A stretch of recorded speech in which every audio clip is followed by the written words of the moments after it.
Aton pamatian kag palakpakan si Doktora Attorney Cynthia Cabangal ng Hapon sa tanan, nakugaan kung magsinggit-singgit. Okay. Hindi na kami tani na maghambal. Galing kong tanawin mo ang mga epekto sa korupsyon, sa health, sa education, kay sa tanan nga aspeto sa pangabuhi sa Ilonggo, dapat naging man guro kita maghambal. So, istoryahan ng numero, istoryahan pang datos.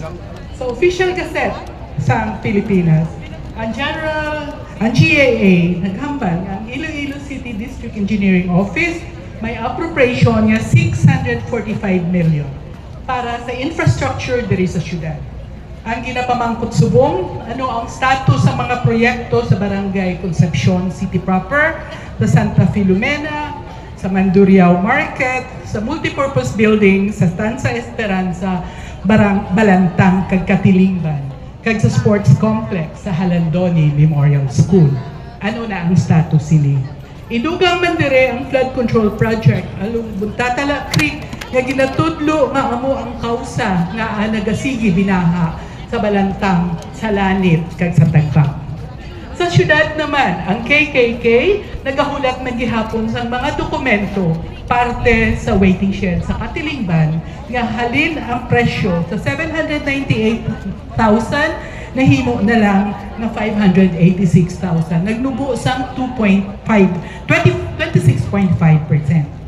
Ang roofing sa overpass nagnubo man from 4.1 million to 2.8 million. Ako, bangod man sa variation order.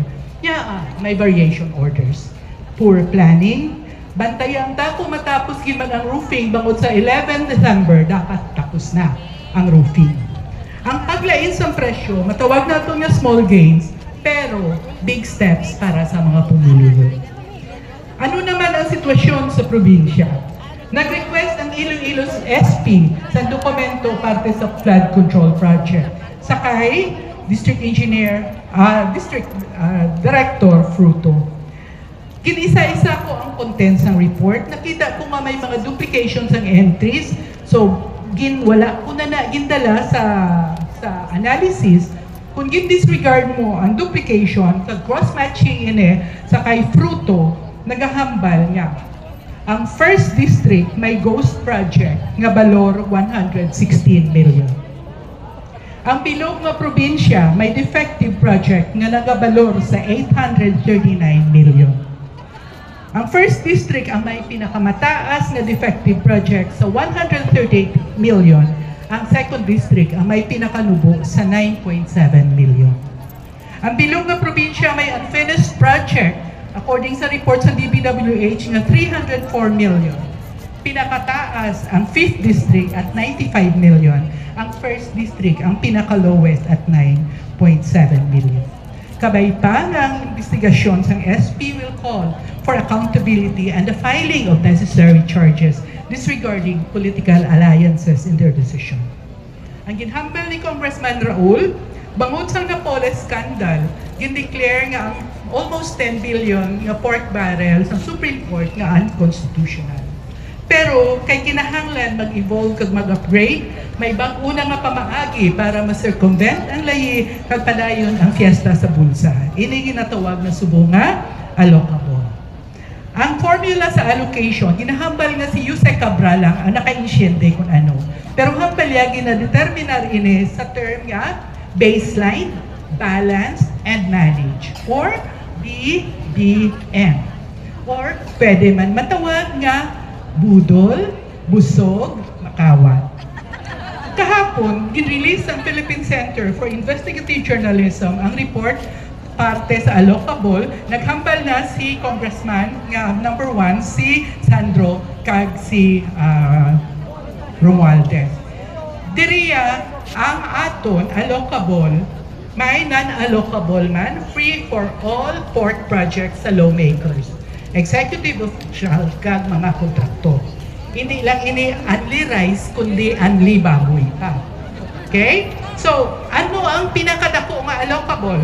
No? First, ang pinakadako, 3rd district, at 4.8 billion, followed by 4th district at 2.7 billion, 5th District at 2.6 billion, 1st District at 2.5 billion, City at 2.4 billion, and the 2nd District at 1.7 billion.